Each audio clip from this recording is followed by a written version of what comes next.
Welcome back to another episode of After the Whistle. I hope y'all are awake, because man, it was a snooze fest this weekend. College football round one of the playoff, and did not disappoint. And I say that with the biggest amount of sarcasm that you could think of, because this first round was a disaster. And no, I'm not upset that my bracket's busted. I mean, don't get me wrong. I did pick Texas A&M to beat Miami. I did pick Oklahoma to beat Alabama. So I went 0 for 2 on those two games. But hey, that's the reason we pick the games. It's the reason everybody has opinions, you know. And so there's a few things that you can take away from this weekend. And we'll definitely dive into them here in just a second. And we'll dive deeper into some of the talking points that have come out of this weekend with the group of 5 teams and with this and that. But we'll get into it here in just a minute, like I said. Welcome back to the show. If you're first time joining, welcome. If you're a continued listener, I appreciate you. Thanks for tuning in again and choosing to get your college football information from me. I'm not crazy enough to think that I'm not the only place you get your college football news, but I appreciate that you make me a part of it. Show can be found on Spotify, Apple Podcasts, Amazon Music, and YouTube. Be sure to tune in there, like and subscribe. Keep the momentum going. Let's grow this channel. Let's grow the view count, grow the listeners. So, wild weekend, and by wild I mean just a lot of things went according to plan in 2 games, and in the other 2 games it didn't. So here's the issue, and I know I've said it with the group of 5 teams, and everybody, we want to talk about it over and over again. You watch ESPN, they're talking about the group of 5 teams. You listen to podcasts, they're talking about group of 5 teams in the playoff. At some point, it's like beating a dead horse, for metaphor's sake. But the issue with this whole scenario is you can't in one breath say, we want the best 12 teams, and then put Tulane and JMU in the playoff. 2 teams that got smoked. And don't give me this crap about JMU put up 34 points on Oregon. Moot point, garbage time. Oregon had pulled some starters. Don't give me that. Like, that was look at the halftime score. That'll tell you all you need to know about that football game. Outclassed, outmatched, which everybody knew. And one of the talking points that I hear on this particular subject with the group of 5 teams in the college football playoff is people have tricked themselves, really, into thinking that a Cinderella story exists out there somewhere in football. And I hate to burst your bubble, or I hate to, whatever. I was trying to make a Cinderella reference, but I'm not a big Disney guy. I'm not a big, whatever. So, but I hate to burst your bubble on this, but it's not possible. Sure, you can point out the fact that you remember that time, App State beat Michigan. Yeah, I know. I watched it. You remember that time Northern Illinois beat Notre Dame? Notre Dame catching strays. Again. But you remember that time last year when Notre Dame got beat by Northern Illinois? We've seen instances over time, over the course of college football, where it can happen. You can see these, quote, Cinderella teams, upset a team like Notre Dame. We've seen it happen. But here's the issue with why it will never happen in the college football playoff. You have, not only is JMU capable of beating Oregon? Let's say they play 50 times. Is JMU capable of beating Oregon 1 time out of 50? Yeah, sure, maybe. I mean, I think the law of statistics and, averages, when you look at it, sure. Oregon would have to have a complete and utter meltdown, turn the ball over 4 or 5 times, there'd be a lot of issues that would have to happen, and a lot of negatives Oregon's way that would have to happen in order for JMU to win that football game. But it could happen. And we've seen that, like I said, with examples of Notre Dame and Northern Illinois, App State, Michigan, and, the list goes on. We've seen it. Boise State and Oklahoma. We've seen it happen. But if a team like JMU or Tulane was going to win the college football playoff. Let's just look at let's pull up the bracket again. I know that we're already through the first round, but let's pull the bracket up again and think about this for a second. Let's use JMU, 12th seed in the college football playoff. Let's say they were to magically, if they would have beat Oregon, they would have moved to the quarterfinals to play a Texas Tech team. Then if they beat Texas Tech, they would have to play the winner of now Alabama and Indiana. So therefore, they'd have to beat one of those teams. Then you would have to beat, a Georgia or an Ohio State or an Indiana or an Alabama or an Ole Miss or a Miami in the college football playoff national championship, whichever team makes it through. So you think about that. Let's think of a path here for JMU to win a national championship, right? Oregon, they'd have to beat Oregon. They'd have to beat Texas Tech. They'd have to beat, let's say, Indiana. And then they would have to beat Ohio State or Georgia in the national championship. And like I said, hate to burst your bubble on this if you're a Group of 5 person and you have this, just absolute lunacy concocted in your brain that they would be able to win it all. They're a Cinderella story. There's not a Cinderella story in football, guys. There's not. There never will be. Not when there's a playoff. The best chance for a Group of 5 team to beat a Power 4 team and a Power 4 team like Oregon or Texas Tech or Georgia or Ohio State is a one-game scenario. And as I stated before, it would require a lot of issues and a lot of things to happen in their favor.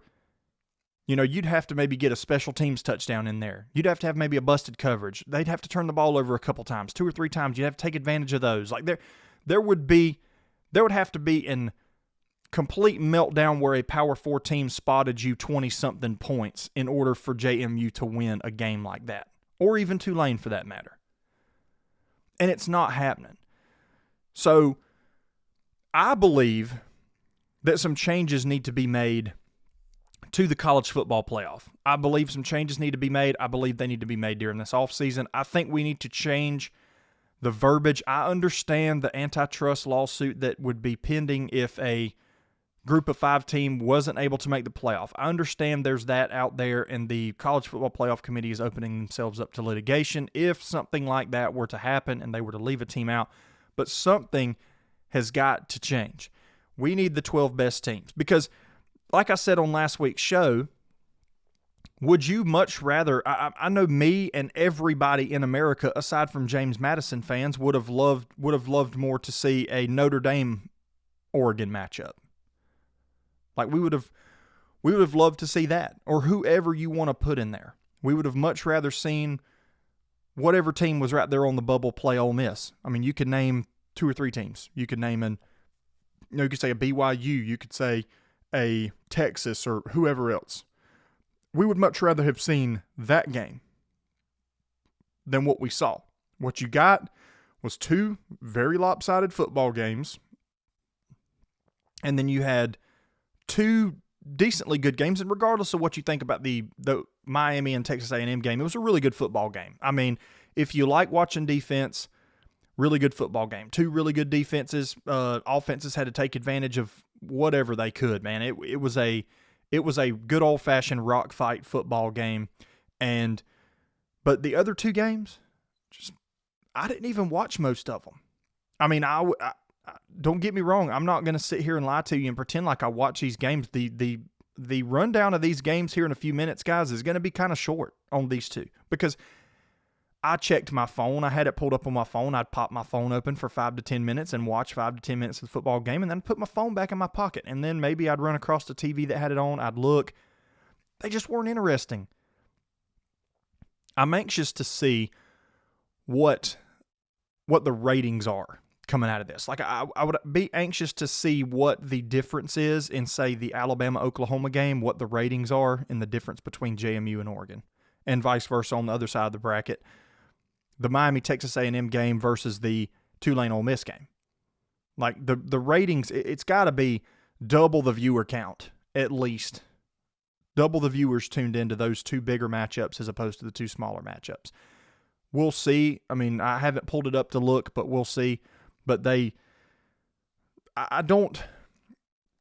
honestly think that this could be the last year that we see this Group of 5 inclusion. I don't know the solution.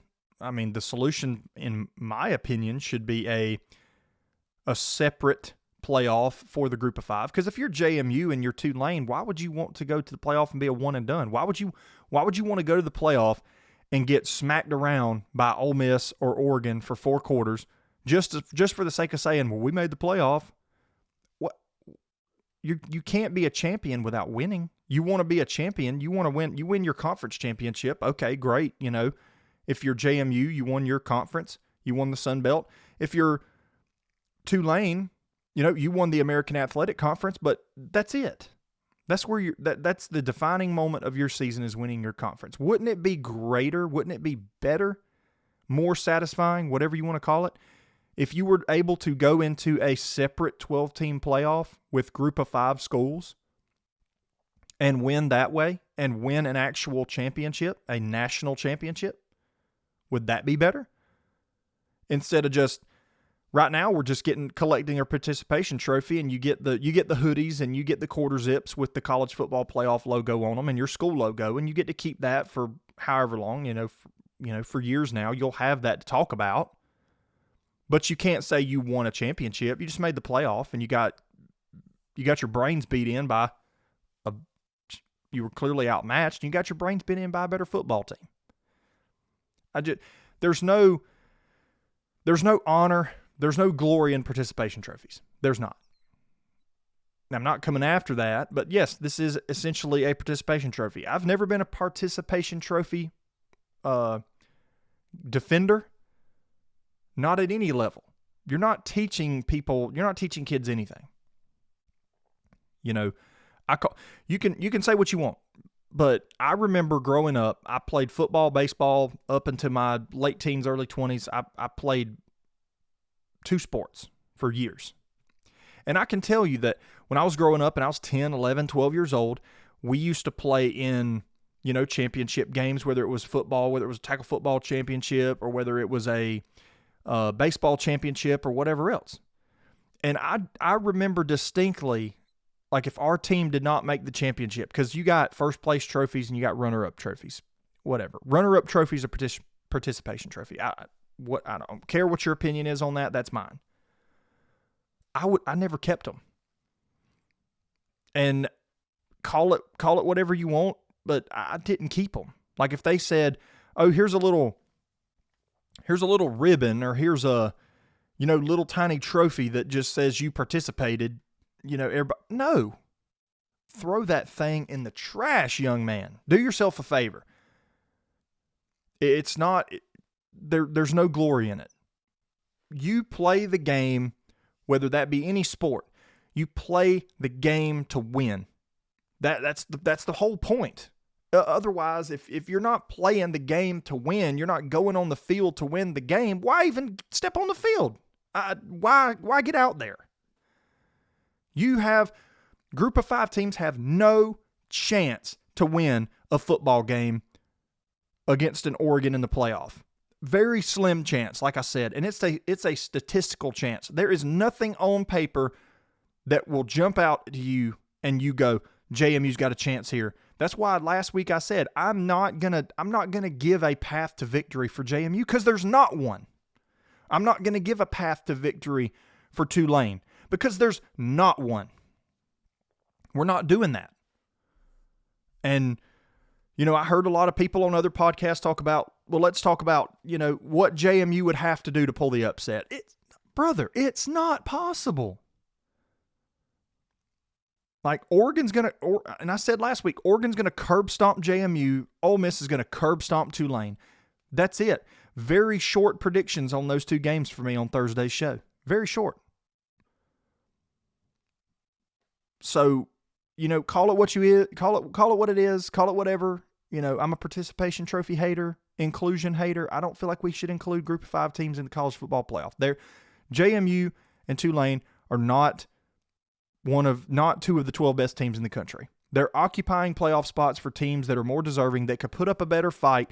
Notre Dame would have 100% put up a better fight against Oregon. BYU would have put up a better fight against Ole Miss. Now, I think Ole Miss would have still bounced BYU around like a basketball, but they would have put up a better fight than Tulane. So that needs to go away. And I'll get off the soapbox, but that needs to go away. But we watched 2 other good games. We'll talk about all 4 in a minute, but we watched 2 good games. We'll start with the lesser of the 2 games, in my opinion, and then we'll end on Alabama, Oklahoma, and we'll end on Miami and Texas A&M.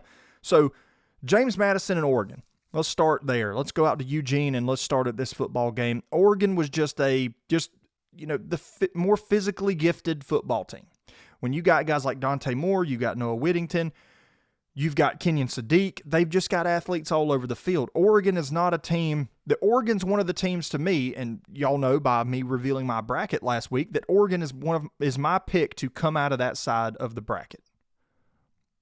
I feel like Oregon is that talented. They can score on anybody. They have a very dynamic offense, very opportunistic defense. Not so much a defense you would think to see with Dan Lanning coaching this football team, but still, you're going to have to outscore Oregon. Very dynamic offense, and that's what we saw against James Madison. We saw just overmatched on both sides for James Madison. And yeah, we talk about people have said, oh, well, they put up 34 points. And don't get me wrong, that it's impressive. But we got to think about the fact that Oregon was rotating in a lot of rotational guys in the second half of this football game. A lot of freshmen were on the field. A lot of guys seeing their first little bit of playing time for the season.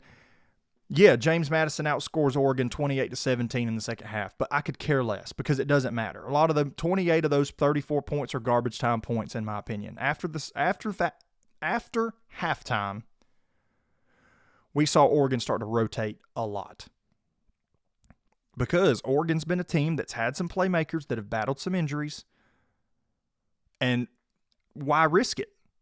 You've got the game in the bag, and throw all the coach speak aside Dan Lanning had this week talking about the James Madison talented football team, we're going to got our work cut out for us, blah blah blah blah, whatever he said. Like, come on. Like, that's coach speak.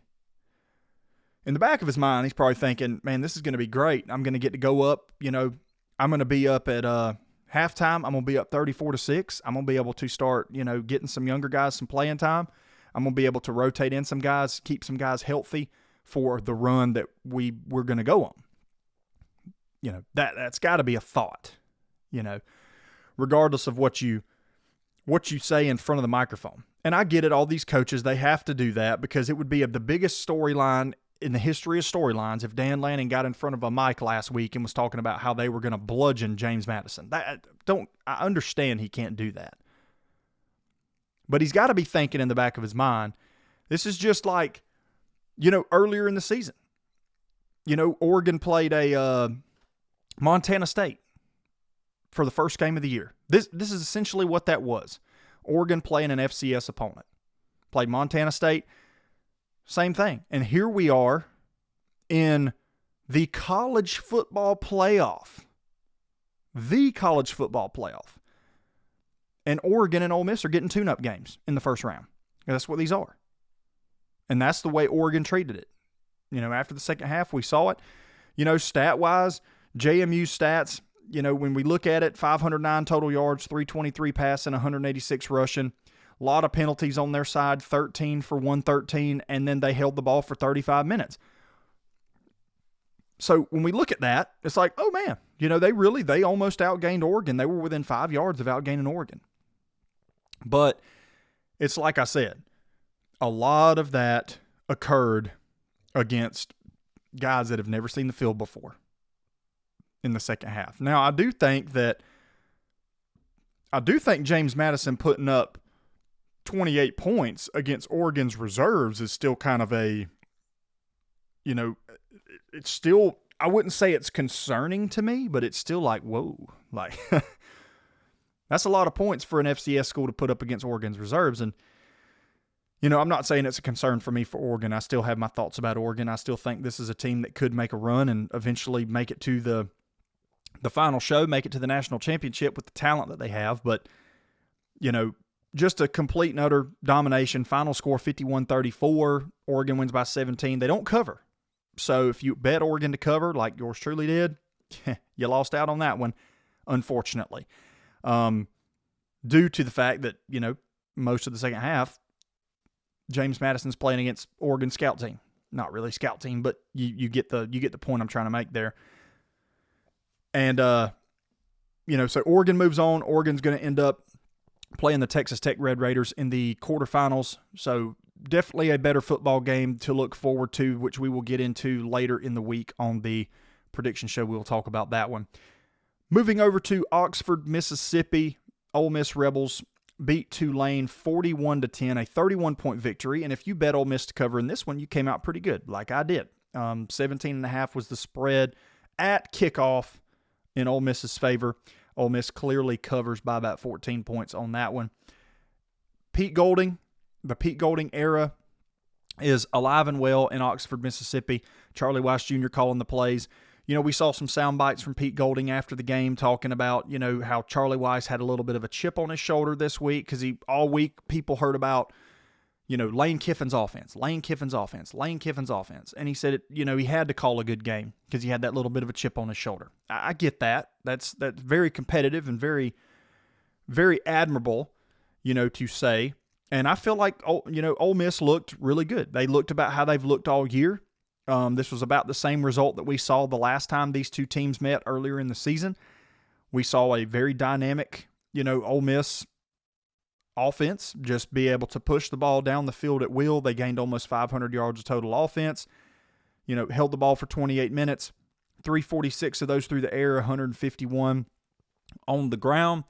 I still think that Kewan Lacey's one of the best running backs in college football. Ends the day with 15 carries and 87 yards. Really didn't have to do a whole lot, which is, if you're an Ole Miss fan, that's good because you didn't get your running back, you didn't get your star running back too banged up for the next round against a Georgia team. You keep him fresh. Trinidad Chambliss did what he could, 23 of 29, very efficient for 282 yards. He also added some yards on the ground there, as we know him to do. But this is a team that, same thing like I mentioned with Oregon and James Madison. They were able to start to rotate some guys in there for a little bit. A little bit of a injury scare for Trinidad Chambliss. He got tackled. It looked like to me that maybe his head hit the turf kind of hard, and I don't want to speculate. I didn't know what it was in the moment. I still really don't know. It almost like he just kind of maybe got the wind knocked out of him or something. But Austin Simmons had to come in there for a minute, and Ole Miss didn't really miss a beat with Austin Simmons, throwing the football, moving it around. But still a very dynamic performance for Ole Miss. A little bit of a tune-up spot for them. I've been challenged to say something nice about Group of Five teams. I saw that, I saw last week I had some people talking about Group of Five, the people that hate on the Group of Five, the challenge to say something nice about them. I thought Jake Retzlaff played a really good game. If I can say anything nice about Tulane's performance, I thought Retzlaff, 20 of 35, I believe it was, 300 plus yards against this Ole Miss defense, which this Ole Miss defense is not that good. But Tulane was able to move the ball rather efficiently. For them to only put up 10 points for their offensive output and the numbers that they put up, it's kind of crazy to me. But, 306 pass yards, 115 on the ground. But the 3 turnovers, the 2 fumbles, they held the ball longer than Ole Miss, but the 3 turnovers proved to be, a bit of a problem. But even if you strike those 3 turnovers, I really don't think they come within 20 points of Ole Miss regardless. But Ole Miss moves on to the quarters. They will face Georgia in the Sugar Bowl in New Orleans on January 1st on New Year's Day. I believe it's 8 p.m. kick. So we will definitely talk about that one here on later in the week on the prediction show as well. So moving into one of the bigger games of the weekend, one of the 2 bigger games of this past weekend, Alabama and Oklahoma. Coming into this game, I kind of had this feeling like, game's in Norman. Alabama's kind of leaking oil, limping into the playoff, haven't been playing their best football as of late, as of the last month. And they showed up and played a little bit of a different brand of football than what we saw them play against Georgia and Atlanta. And that was kind of this is the Alabama team that we saw a little bit earlier in the year. Still didn't run the football well. That's still an area of concern. It's still an area that I feel like if they haven't fixed it by now, they're not going to fix it. So Alabama's just going to live and die by their passing game. That's not a good recipe for success. We saw that against Georgia when you get made one-dimensional, against an Oklahoma team, you throw for 232. I mean, it was good enough. You had some field position. Things go their way. Give them a short field. But the game started eerily similar to the way that it started in Atlanta. And if I could take my hat off and say hats off to Alabama in this regard, it's the fact that they went down 17-0 against Oklahoma. And a lot of people, me included, were in group messages saying, this is the same thing we saw in Atlanta. This is a team that was losing the field position battle. Oklahoma was taking advantage of that. And it was 17-0. Alabama had to go to the sideline, and there had to be this, gut check moment, really. And they come out in the second quarter, score 17 points, aided by a pick six, tie it up right before the half, 17-17. That's the moment where I said, this is, I felt like at that point, watching it, I was like, Alabama's going to win this football game. At halftime, I remember texting some friends of mine saying Alabama's going to win this football game because of, one, big momentum swing. But to score 17 points in that second quarter, Alabama was starting to figure some things out on the offensive side of the football, and we saw it. And we're like, okay, now they're starting to click a little bit. First part of this football game, they're down 17-0. Ty Simpson couldn't hit the broadside of a barn with a football. I even put out a Facebook status that said, shout out to all the people that at one point in the year called Ty Simpson the best quarterback in the country. This guy sucks. And I still don't think he's a great quarterback. I think he's serviceable. I think he's manageable. But when you look at these two teams and you look at Oklahoma and you look at Alabama, the contrast in the quarterback play is one of the quarterbacks is a distributor. One of the quarterbacks throws it to other people to make plays. The other quarterback has to make the plays. That Oklahoma offense lives and dies by John Mateer. If John Mateer doesn't have a good day, Oklahoma's offense doesn't have a good day. If he has a bad day, you know the sentiment. He has a bad day, they have a bad day, because he is the playmaker. Oklahoma expects him to make the plays. Alabama doesn't rely so heavily on Ty Simpson to make the plays. He just has to get the ball to the playmakers. Lotzia Brooks, Isaiah Horton, Jeremy Bernard. He has to get the football to those guys. And what did I tell you about Jam Miller? Didn't make a difference. I said that last week. Jam Miller being back ain't going to make a difference. Alabama cannot run the football. It's not a running back problem. It hasn't been a running back problem. It is a offensive line problem. This offensive line that has guys like Caden Proctor on it, you've got some NFL talent on that offensive line. They're not gelling very good. They're missing assignments. It's unfortunate a team like Alabama and a brand like Alabama has an offensive line that it's probably the worst offensive line remaining in the playoff right now, in my opinion. Because when you look at Miami's offensive line, they do a pretty good job, with Mario Cristobal there at the head coach, who's a former offensive line coach. So he's going to put an emphasis on the trenches.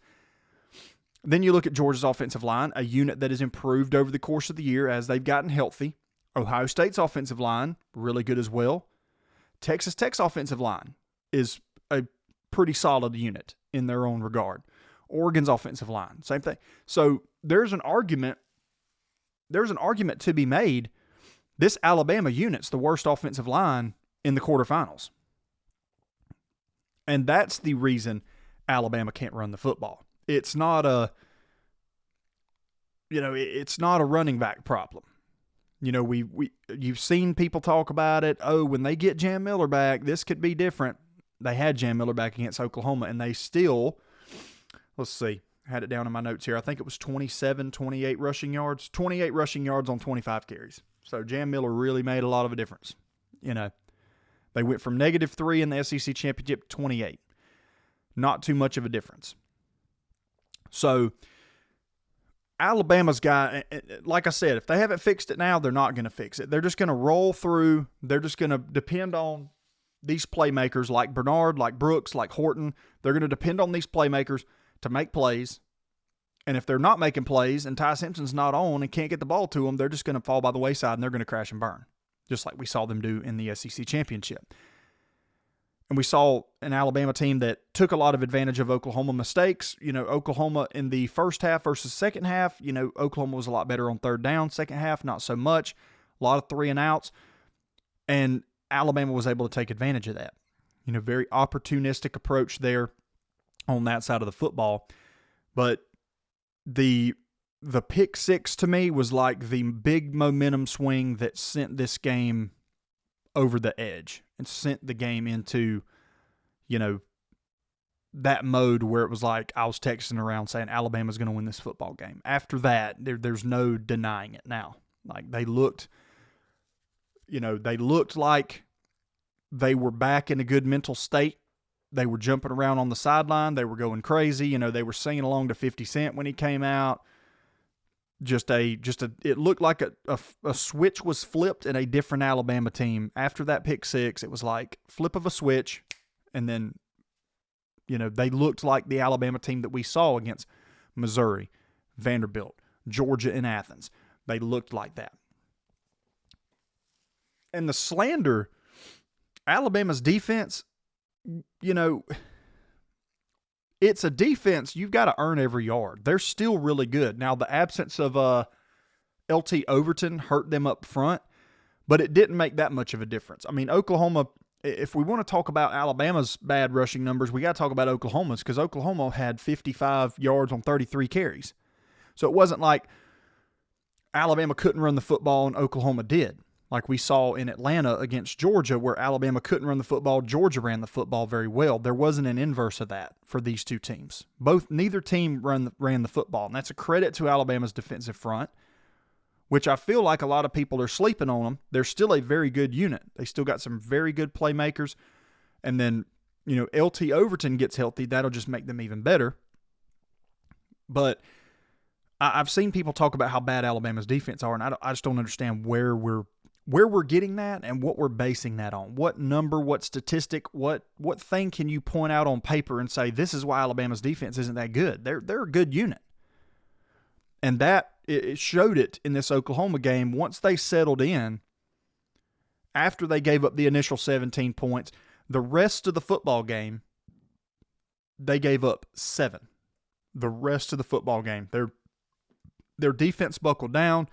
Offense was taking advantage of what Oklahoma was giving them. They weren't trying to do too much.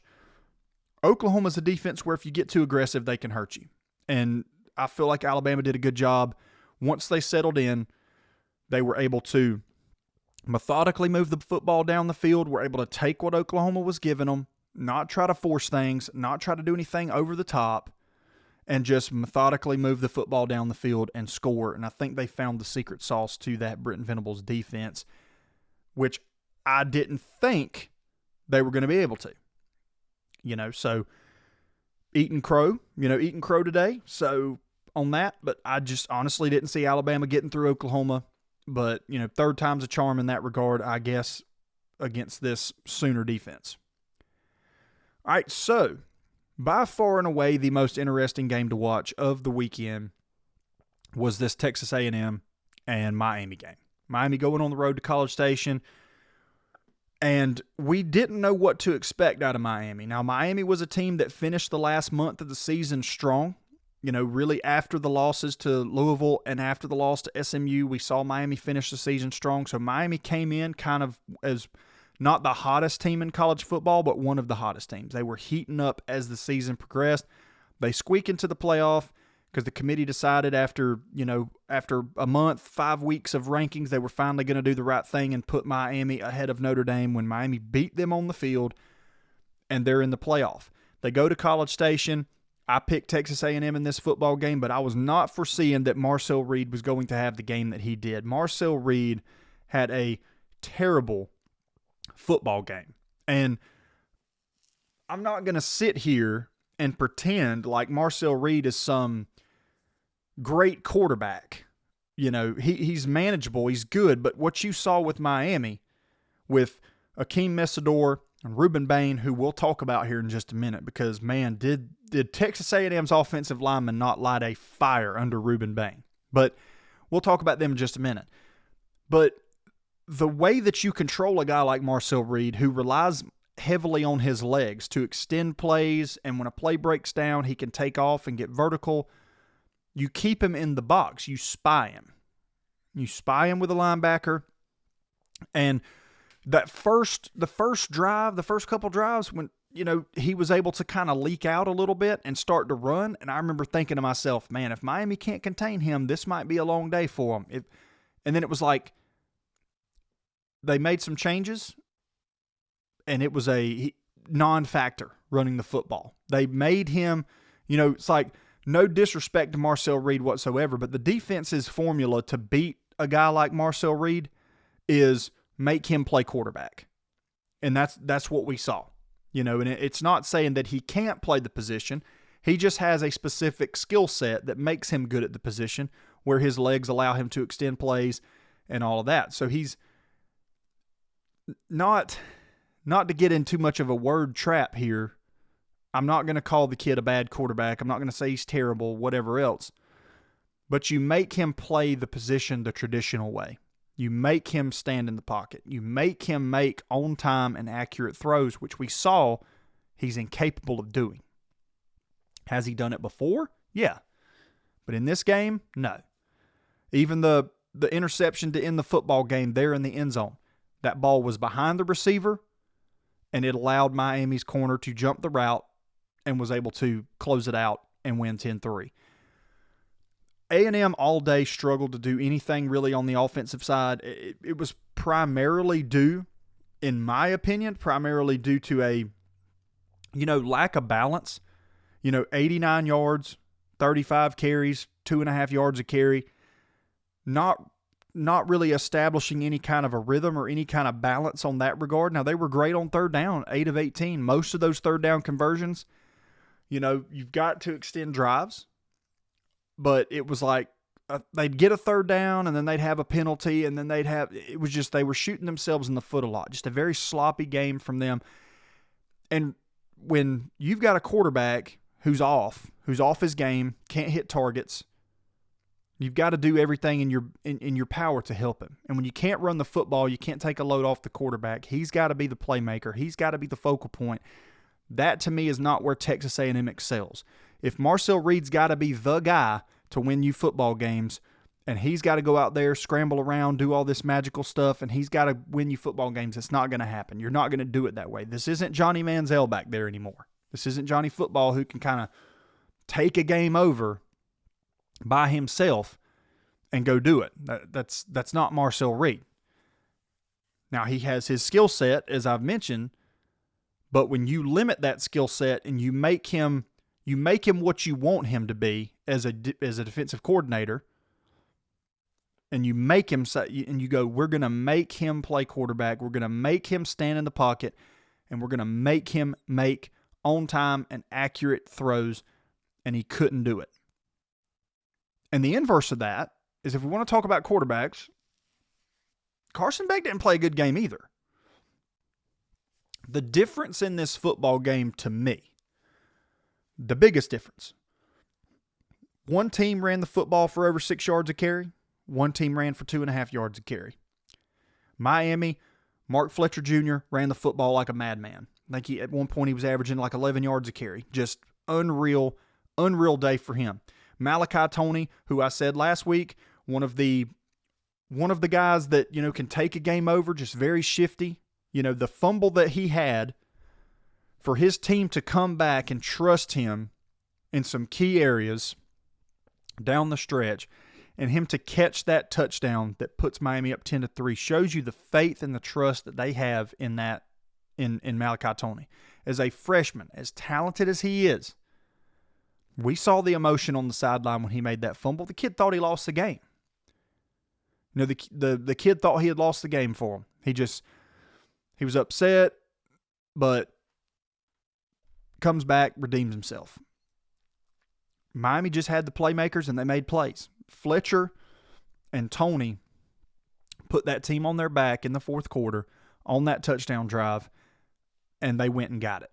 And, you know, Carson Beck, 103 yards passing, not a good game at all for him. So we're not going to sit. I'm not going to sit here and talk bad about Marcel Reed and then go like, well, Carson Beck, you know, he played great. He didn't. He played terrible. If not for Mark Fletcher, and if not for Tony, they might still be playing this game. This game might still be 3-3. They'd be in the 50th overtime right now because neither of these teams could do anything. If it came down to what quarterback was going to make plays, this game would still be going on right now.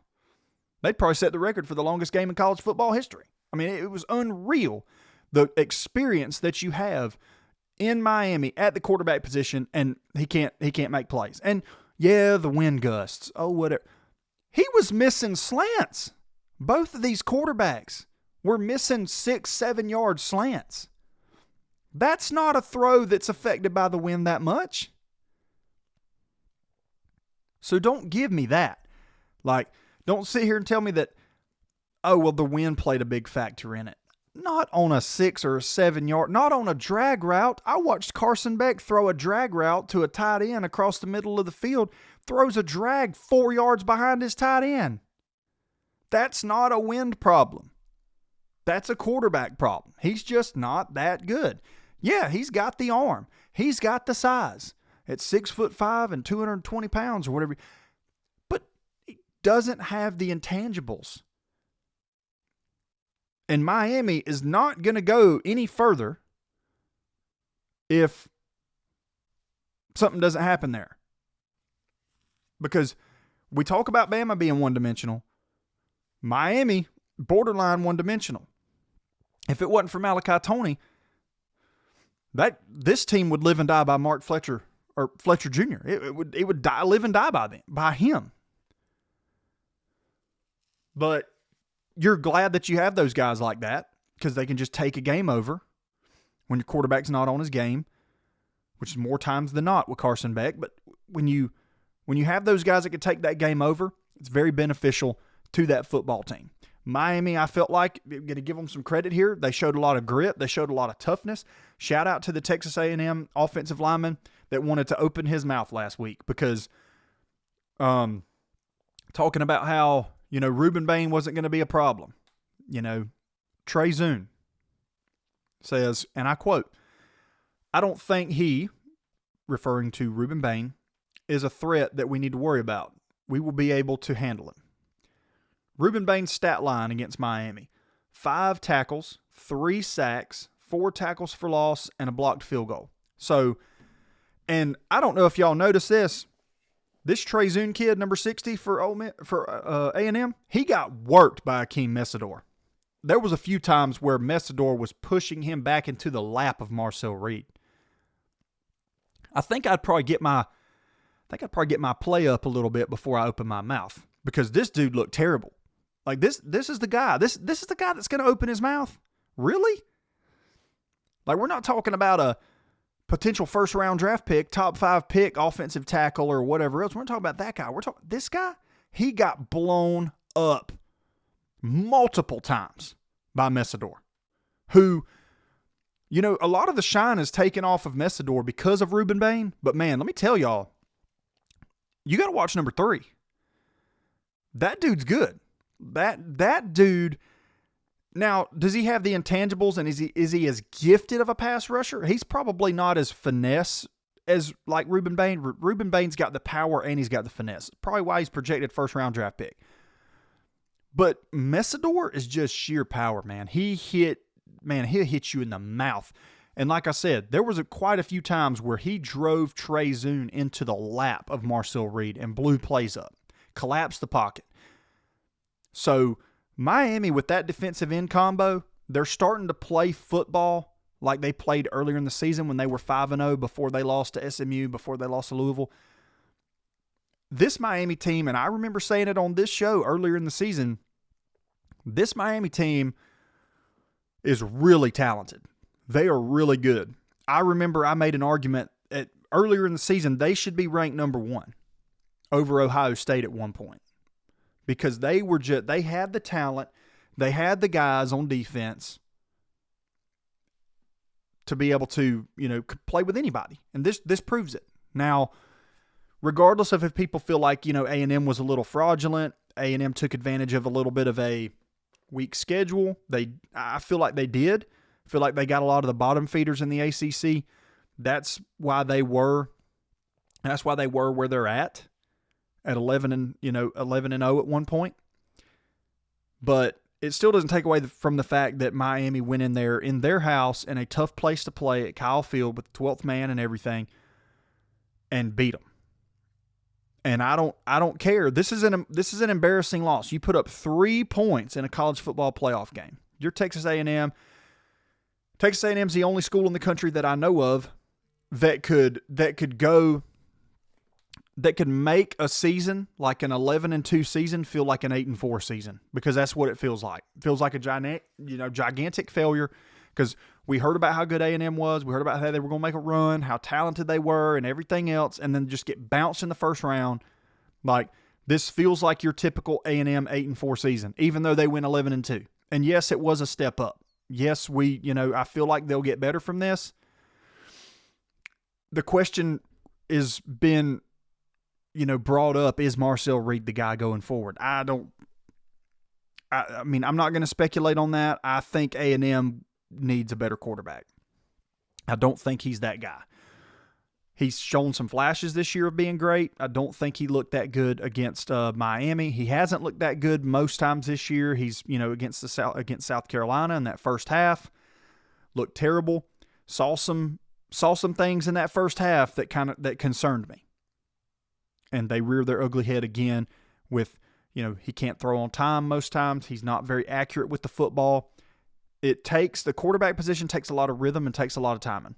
And you drop this guy back, if you can get pressure on Marcel Reed with 4 guys up front, if you say you're in a 4-3, if you can get those front 4 guys to get pressure and you can just drop back in a zone and you're forcing him to pick you apart, he's not going to do it. Now, with those athletes like Concepcion, like Craver, you play man and he can throw it up and make those guys go get the football, it's a different story. We've seen it. But if you play primarily a zone defense, which Miami did on Saturday, and you watch that zone defense and you watch them get pressure on the edges with Messidor, with Bain, and they collapse that pocket in, and you force Reed to step up and make a timely, accurate throw in the hole of the zone, he's not going to do it most times. So, A&M, I feel like, for them to move in a different direction, for them to maybe look for a quarterback in the portal or something, might not be a bad thing. But if you're going to run that style offense and you're going to have those dudes on the outside like you have in Craver and in Concepcion, then you need to get a quarterback that can deliver them the football on time and on target. And that's all I'm going to say about that. So, call me a Marcel Reed hater, whatever. I'm not a Marcel Reed hater. I think he's a good kid. I think he's a good quarterback. I think that there's just some wild inconsistencies that I don't feel like A&M's going to be able to get over the hump with Marcel Reed.